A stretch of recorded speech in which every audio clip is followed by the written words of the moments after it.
So today topic is ఇప్పటి వరకు మనము ఏ ఐటమ్ ఓపెన్ చేసినా సరే స్టార్ట్ బటన్, ఆల్ ప్రోగ్రామ్స్, యాక్సెసరీస్కి వెళ్ళి ఓపెన్ చేసినాం. లేదు రెండో మెథడ్ ఏంటిది, స్టార్ట్ బటన్ ఇక్కడ సెర్చ్కి వెళ్ళేసి మనకి ఏదైతే అప్లికేషన్ కావాలో అప్లికేషన్ పేరు టైప్ చేసుకొని అక్కడ నుంచి మనం ఓపెన్ చేస్తాం. సో ఇప్పుడు అట్లా కాకుండా మనము దేన్ని యూజ్ చేయాలి అంటే రన్ కమాండ్ని మనం యూజ్ చేయాలి. Run, RUN. సో ఈ రన్ కమాండ్ అనేది మంచి పవర్ఫుల్ ఆప్షన్. ఇది అన్ని ఆపరేటింగ్ సిస్టమ్లలో ఇది ఉంటుంది. ఇప్పుడు అపీరెన్స్ విషయానికి వచ్చినట్లయితే విండోస్ 7 అపీరెన్స్, విండోస్ 10, విండోస్ 11 వీటికి అపీరెన్సెస్ అన్ని కూడా డిఫరెంట్గా ఉంటుంది. ఆప్షన్స్ అన్ని కూడా కొంచెం వేరేలాగా కనబడుతుంది. కానీ అన్నిట్లలో కూడా మనకి రన్ ఆప్షన్ అనేది ఉంటుంది. ఈజీగా మన కంప్యూటర్ లోపల ఉన్నటువంటి ఏ సాఫ్ట్వేర్ అయినా సరే, ఏ అప్లికేషన్ అయినా సరే డైరెక్ట్గా షార్ట్ కట్ మెథడ్లో ఓపెన్ చేయడానికి ఈ రన్ కమాండ్ అనేది మనకి యూస్ఫుల్ అవుతూ ఉంటుంది. మరి రన్ కమాండ్ని మనం ఎట్లా ఓపెన్ చేయాలి అంటే Windows button plus R press చేయగానే ఆటోమేటిక్గా మనకి రన్ కమాండ్ అనేది వచ్చేస్తూ ఉంటుంది. So Windows button plus R press చేయగానే ఇట్లా రన్ కమాండ్ అనేది మనకి డిస్ప్లే అవుతూ ఉంటుంది. మరి రన్ కమాండ్ని యూజ్ చేసుకొని ఒక్కొక్క అప్లికేషన్ని మనం ఓపెన్ చేయడానికి ఒక్కొక్క కీ అనేది కావాలి. ఆ కీ తెలిస్తేనే ఈ రన్ విండోని మనం యూజ్ చేయగలుగుతాము. కీ అనేది లేకుండా ఈ రన్ విండోని యూజ్ చేయడానికి ఛాన్స్ అనేది లేదు. సో ఒకసారి చూద్దాం, మరి ఆ కీస్ ఏంటి అనేది చూద్దాము. నేను ముందుగా నోట్ ప్యాడ్ ఓపెన్ చేద్దాం అనుకుంటున్నాను రన్ను యూజ్ చేసుకొని. సో రన్ లోపలికి వచ్చేసి ఇక్కడ నోట్ ప్యాడ్ అని టైప్ చేయాలి. స్మాల్ కొట్టినా పర్లేదు, క్యాపిటల్ కొట్టినా పర్లేదు, మిక్సింగ్ కొట్టినా పర్లేదు. సో నోట్ ప్యాడ్ అని టైప్ చేసి ఎంటర్ కొట్టగానే ఆటోమేటిక్గా మనకి నోట్ ప్యాడ్ అనేది డిస్ప్లే అవుతూ ఉంటుంది. సో చూద్దాం ఇందులో. సో ఫస్ట్ మనము రన్ విండోని ఓపెన్ చేయడానికి ఏది వాడాము, రన్ విండోని ఓపెన్ చేయడానికి కీ వచ్చేసి ఏది వాడాము, షార్ట్ కట్ కి విండోస్ బటన్ ప్లస్ Rని ప్రెస్ చేయగానే ఆటోమేటిక్గా మనకి ఏమొచ్చేసింది, రన్ డైలాగ్ బాక్స్ అనేది డిస్ప్లే అయింది. So Windows button plus R ఇది ప్రెస్ చేయగానే ఆటోమేటిక్గా మనకి రన్ కమాండ్ అనేది ఓపెన్ అవుతుంది. అందులోపల మనకి ఏదైతే కావాలో ఆ నేమ్ అక్కడ మనం సెర్చ్ చేయాలి. ఐ మీన్ కీ అనేది తెలిస్తేనే మనం దాన్ని ఆపరేట్ చేయగలుగుతాము. కీ అనేది లేకుండా దాన్ని మనం ఓపెన్ చేయడానికి ఛాన్స్ లేదు. ఫర్ ఎగ్జాంపుల్ నేను కంప్యూటర్లో క్యాలిక్యులేటర్ ఓపెన్ చేద్దాం అనుకుంటున్నాను. సో రన్ను యూజ్ చేసుకొని నేను క్యాలిక్యులేటర్ ఓపెన్ చేయడానికి కీ వచ్చేసి ఏది వాడాలి అంటే CALC క్యాలిక్ అని టైప్ చేసి ఎంటర్ కొట్టాలి. ఒకసారి చూద్దాము, ఇక్కడ మనకి రన్ డైలాగ్ బాక్స్ ఉంది. ఇప్పుడు నేను క్యాలిక్యులేటర్ ఓపెన్ చేయాలంటే అక్కడికి వెళ్ళి మొత్తం సెర్చ్ చేయాల్సిన అవసరం లేదు. సో డైరెక్ట్గా మనం ఏం ప్రెస్ చేయాలి, విండోస్ బటన్ ప్లస్ R అని ప్రెస్ చేయగానే ఇట్లా రన్ డైలాగ్ బాక్స్ వస్తుంది. ఇందులో CALC అని టైప్ చేసి ఎంటర్ కొట్టగానే ఆటోమేటిక్గా మనకి క్యాలిక్యులేటర్ అనేది డిస్ప్లే అవుతూ ఉంటుంది. లేదు నేను ఈసారి కమాండ్ ప్రాంప్ట్ ఓపెన్ చేద్దాం అనుకుంటున్నాను. సో మరి కమాండ్ ప్రాంప్ట్ ఓపెన్ చేయడానికి కీ వచ్చేసి ఏం కొట్టాలి అంటే CMD అని టైప్ చేసి ఎంటర్ కొట్టాలి. సో ఫస్ట్ అయితే నేను రన్ ఓపెన్ చేస్తున్నాను, Windows button plus R. So run dialogue box వచ్చేసింది. ఇక్కడ నేను కమాండ్ ప్రాంప్ట్ ఓపెన్ చేయడానికి కీ వచ్చేసి CMD అని టైప్ చేసి ఎంటర్ కొడుతున్నాను. సో నాకు ఆటోమేటిక్గా కమాండ్ ప్రాంప్ట్ అనేది డిస్ప్లే అయింది. సో నేను పెయింట్ ఓపెన్ చేద్దాం అనుకుంటున్నాను. కమాండ్ రన్ విండోని యూజ్ చేసుకొని పెయింట్ ఓపెన్ చేయడానికి మనకి కీస్ వచ్చేసి 2 కీస్ వాడుకోవచ్చు. ఒకటి P బ్రష్ అని వాడుకోవచ్చు, లేదు అంటే MS పెయింట్ అయినా కొట్టచ్చు. సో కామాలు, పులి స్టాప్లు అట్లాంటివి ఏమీ ఇవ్వకూడదు, కంప్లీట్ కలిపే రాయాలి. సో ఫస్ట్ రన్ ఓపెన్ చేస్తున్నాను, విండోస్ బటన్ ప్లస్ R, తర్వాత ఇందులో P బ్రష్ అని టైప్ చేసి ఎంటర్ కొట్టగానే ఆటోమేటిక్గా మనకి ఇట్లా పెయింట్ అనేది డిస్ప్లే అవుతూ ఉంటుంది. లేదు ఇంకొక కీ కూడా ఉంది కదా, ఆ కీ కూడా ట్రై చేద్దాము. Windows button plus R, use MS paint.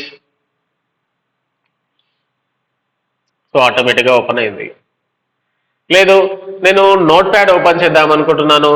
So note pad open చేయడానికి కీ వచ్చేసి డైరెక్ట్గా మనము నోట్ ప్యాడే టైప్ చేయాలి. ఇందాక మనం ఓపెన్ చేసాం కదా. సేమ్ పాయింట్ ఆఫ్ వ్యూలో నేను వర్డ్ ప్యాడ్ ఓపెన్ చేద్దాం అనుకుంటున్నాను.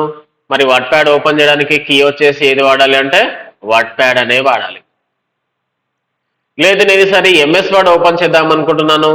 సో MS వర్డ్ ఓపెన్ చేయడానికి కీ వచ్చేసి WINWORD విన్వర్డ్ అని టైప్ చేయాలి. చెక్ చేద్దాం ఒకసారి. Windows button plus R WINWORD విన్వర్డ్ అని టైప్ చేసి ఎంటర్ కొట్టగానే డైరెక్ట్గా మనకి ఎంఎస్ వర్డ్ అనేది ఓపెన్ అవుతూ ఉంటుంది. సో మనకి ఇట్లా ఎంఎస్ వర్డ్ విండో అనేది డిస్ప్లే అయింది. నేను ఎక్సెల్ ఓపెన్ చేద్దాం అనుకుంటున్నాను. సో ఎంఎస్ ఎక్సెల్ ఓపెన్ చేయడానికి కీ వచ్చేసి ఏం కొట్టాలి అంటే డైరెక్ట్గా ఎక్సెల్ అనే టైప్ చేయాలి. లేదు నేను ఈసారి పవర్ పాయింట్ ఓపెన్ చేద్దాం అనుకుంటున్నాను. సో మరి పవర్ పాయింట్ ఓపెన్ చేయడానికి కీ వచ్చేసి పవర్ PNT అని టైప్ చేయాలి. పవర్ PNT అని టైప్ చేసి ఎంటర్ కొట్టగానే ఆటోమేటిక్గా నాకు పవర్ పాయింట్ అనేది ఓపెన్ అవుతూ ఉంటుంది. లేదు నేను ఫోటోషాప్ ఓపెన్ చేద్దాం అనుకుంటున్నాను. సో మరి ఫోటోషాప్ ఓపెన్ చేయడానికి కీ వచ్చేసి ఫోటోషాప్ అనే టైప్ చేయాలి. కానీ ముందుగా మనకి మన కంప్యూటర్లో ఆ సాఫ్ట్వేర్ ఇన్స్టాల్ అయి ఉంటేనే వస్తాయి. ఒకవేళ మన కంప్యూటర్లో ఫోటోషాప్ సాఫ్ట్వేర్ ఇన్స్టాల్ చేసి లేకుండా అవన్నీ నేను చేస్తానంటే మాత్రం రాదు. Next page maker software open చేద్దాం అనుకుంటున్నాను. మరి రన్ను యూజ్ చేసుకొని పేజ్ మేకర్ సాఫ్ట్వేర్ ఓపెన్ చేయడానికి కీ వచ్చేసి ఏం కొట్టాలి అంటే PM70 అని కొట్టాలి. PM70 అని టైప్ చేసి ఎంటర్ కొట్టగానే పేజ్ మేకర్ సాఫ్ట్వేర్ అనేది మనకి ఓపెన్ అవుతూ ఉంటుంది. సో ఇది రన్ కమాండ్ అని యూజ్ చేసుకొని మన సిస్టమ్ లోపల ఉన్నటువంటి అప్లికేషన్స్ని మనం డైరెక్ట్గా ఓపెన్ చేయడానికి యూజ్ చేసే ప్రాసెస్. ఇంకా కొన్ని ఎక్స్ట్రా తీసుకుందాం. ఇక ఫర్ ఎగ్జాంపుల్ నా కంప్యూటర్లో నాకు తెలియకుండా బ్యాక్గ్రౌండ్లో ఏమేం అప్లికేషన్స్ రన్ అవుతూ ఉన్నాయి. మనకి తెలియకుండా మన కంప్యూటర్లో బ్యాక్గ్రౌండ్ అప్లికేషన్స్ ఏమేమి రన్ అవుతూ ఉన్నాయి వాటిని మనం తెలుసుకొని వాటన్నిటిని మనం డిలీట్ చేయాలి. సో దానివల్ల ఏమైతా ఉంటుందంటే ఎక్కువ బ్యాక్గ్రౌండ్ అప్లికేషన్స్ రన్ అవుతున్నప్పుడు నీ సిస్టమ్ పర్ఫార్మెన్స్ అనేది స్లో అయ్యే ఛాన్స్ అనేది ఉంటుంది. అట్లా కాకుండా సిస్టమ్ పర్ఫార్మెన్స్ ఫాస్ట్గా రావడానికి బ్యాక్గ్రౌండ్లో ఏమేమి నడుస్తూ ఉన్నాయి వాటన్నిటిని మనం చెక్ చేయాలి. వాటిని మనము background files, so temporary files అంటాం వాటిని, టెంపరరీ ఫైల్స్ అని కూడా అంటాము. సో మరి వాటిని ఓపెన్ చేయడానికి కీ వచ్చేసి %, TEMP, %. సో మన కంప్యూటర్ లోపల ఉన్నటువంటి టెంపరరీ ఫైల్స్ని మనం ఓపెన్ చేయడానికి %temp అని టైప్ చేసి ఎంటర్ కొట్టగాలి. సో ఒకసారి చూద్దాము. రన్లోకి వెళ్తున్నాను. Windows button plus R. ఇక్కడ మనం కొట్టాల్సిన కీ వచ్చేసి %, TEMP, అగైన్ %, ఎంటర్. ఇప్పుడు చూద్దాము ఎన్ని వస్తున్నాయి అనేది. సో ఇప్పుడు నా సిస్టంలో ఆల్మోస్ట్ 223 ఐటమ్స్ వచ్చేస్తాయి. సో బ్యాక్గ్రౌండ్లో నాకు ఇన్ని అప్లికేషన్స్ రన్ అవుతా ఉన్నాయి. సో వీటన్నిటిని మనం ఇప్పుడు డిలీట్ చేయాలి. All select, Ctrl+A. డైరెక్ట్గా నేను డిలీట్ బటన్ ప్రెస్ చేస్తున్నాను. ఆటోమేటిక్గా అవన్నీ కూడా డిలీట్ అయిపోతున్నాయి. కొన్ని మాత్రం ప్రజెంట్ రన్ అవుతా ఉంటాయి, అవి డిలీట్ కావు. సో ఆల్మోస్ట్ మనం 292లా ఒక 2 ఐటమ్స్ తప్ప మిగతావన్నీ కూడా డిలీట్ అయిపోయినాయి. సో ఇట్లా డిలీట్ చేసిన తర్వాత ఏం చేయాలంటే సిస్టమ్ని ఒకసారి రీస్టార్ట్ చేయాలి. రీస్టార్ట్ చేస్తేనే అప్పుడు అది సక్సెస్ఫుల్గా ఎరేజ్ అయిపోయినట్టు. మన ఇంట్లో పర్సనల్ కంప్యూటర్ ఉంటే ఎవ్రీ 1 వీక్ ఒకసారి అయినా సరే ఇట్లా మనం చేయాల్సి ఉంటుంది.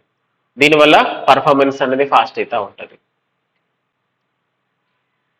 నెక్స్ట్ మనకి తెలియకుండా మనకంటే ముందు ఎవరన్నా వచ్చి మన కంప్యూటర్ని ఆపరేట్ చేశారనుకుందాము. సో వాళ్ళు ఏమేమి అప్లికేషన్స్ యూజ్ చేశారు అనేది మనం తెలుసుకోవాలి. అందుకోసం నేను రీసెంట్గా యూజ్ చేసినటువంటి అప్లికేషన్స్, సో రీసెంట్గా యూజ్ చేసినటువంటి అప్లికేషన్స్ తెలుసుకోవడానికి RECENT అని టైప్ చేసి ఎంటర్ కొట్టాలి. రీసెంట్ అనే కొట్టాలి. సో రన్లోకి వచ్చేసి రీసెంట్ అని టైప్ చేసి ఎంటర్ కొట్టగానే మన కంప్యూటర్లో రీసెంట్గా ఏమేమి యూజ్ చేసినాం అనేవి అన్నీ కూడా మనకి ఇక్కడ డిస్ప్లే అవుతూ ఉంటుంది. సో వీటిని కూడా మనం డిలీట్ చేసేయాలి. Ctrl+A, just delete button. So దీని ద్వారా కూడా మన సిస్టమ్ పర్ఫార్మెన్స్ అనేది ఏమవుతూ ఉంటుంది అంటే ఫాస్ట్ అవుతూ ఉంటుంది. సో చూసారు కదా, ఇది రన్ డైలాగ్ బాక్స్ని యూజ్ చేసడానికి వాడేటటువంటి కీస్. ఒక్కొక్క అప్లికేషన్కి ఒక్కో రకమైన కీ.